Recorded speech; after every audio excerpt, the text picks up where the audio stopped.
welcome back to consecutive day 648 of a diary of a Runpreneur. Please remember that this vlog is part of the Runpreneur Challenge, which is my fundraising mission to save the lives of children by attempting the ultimate ultramarathon. Find out about the challenge and how you can support it, check the links in the comments below. But do subscribe to the channel, as any ad revenue we generate will be donated to the charities in full. And if you like what you see, please share it, as the more people we get in front of, the more money we raise. Thanks for your support, and let's get started.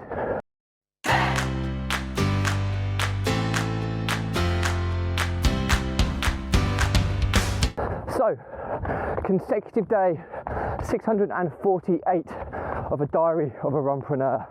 So we're going to start on the entrepreneurial thread today. I'm going to give you a bit of an update on where we are with my kind of journey of serial entrepreneurship.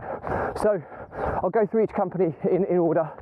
Some are very early stages, some are quite mature as a company, and I can give you what's going on in each so that you can get a full picture. So we'll start with my property business to begin with. This is what's been going for the last 17, 18 odd years.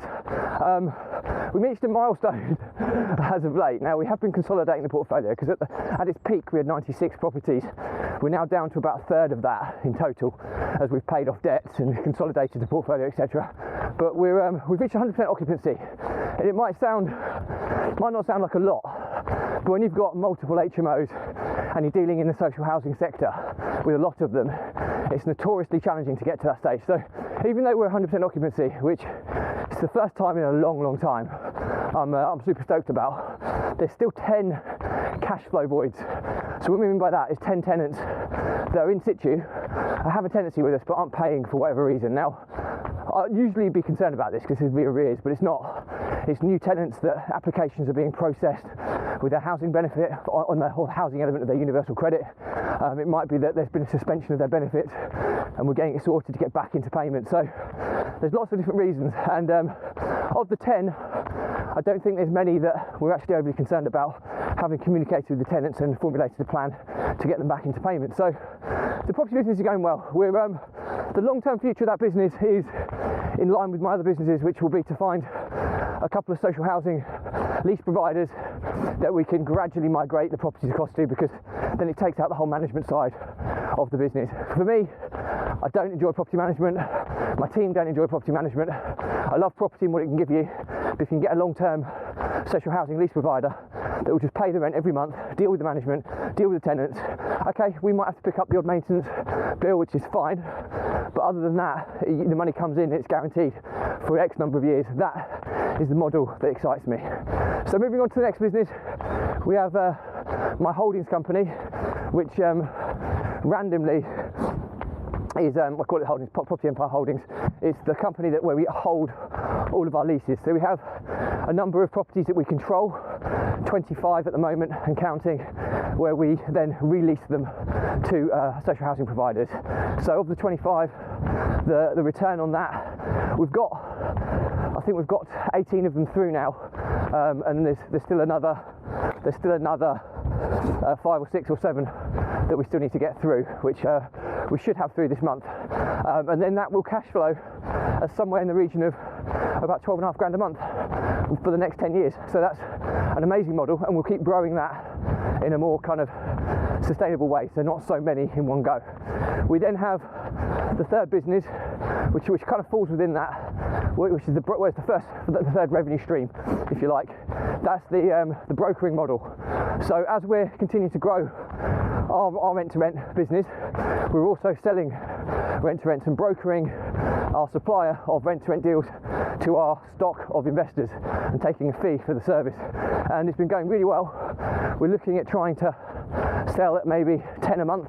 That's the kind of run rate we're looking to stick to, and the fees can vary accordingly. So you can get 5 grand on the high level fee, or you can get about £1 grand on the low level stuff, but you can get monthly returns on some of the deals as well, how the pricing structure works. So super excited about that model. It's been going really well, and the early signs are very promising. So again, that business model is exciting, and that's what we've kind of used to replace the sourcing acquisitions, because there's so complexities and so many things can go wrong in that business model, and I'm always looking for the most simplest one. So that's the main one. We also have a construction and maintenance business, and whilst it's kind of dealing with legacy refurbs of the past business model, we've got some good contacts now with some big providers of social housing stock that want to use our team. So as a result, we've kind of grown into being a construction and maintenance firm that we're quite excited about. We've got some good leads. We're working with one of the biggest social housing providers who's referring us to their investors. So yeah, quite excited about that for the year.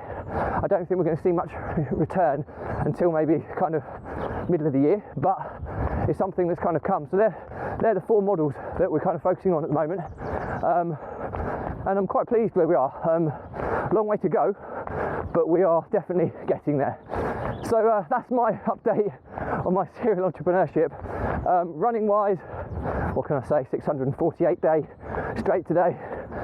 It's lovely to be out in the morning.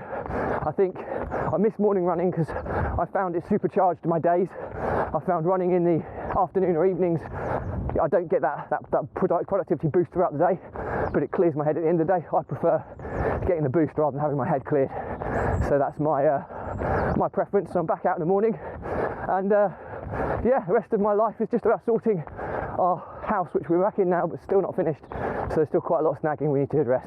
That's it for me today. As always, any comments, drop me a line. I'll respond to everyone.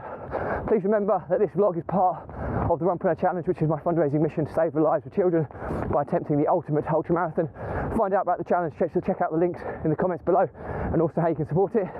Do subscribe to the channel. Any ad revenue we generate will be donated to the charities we support. And if you'd be so kind to share this, the more people we get in front of, the more money we raise. Thank you for your support. Stay positive, stay happy, and I'll see you again tomorrow.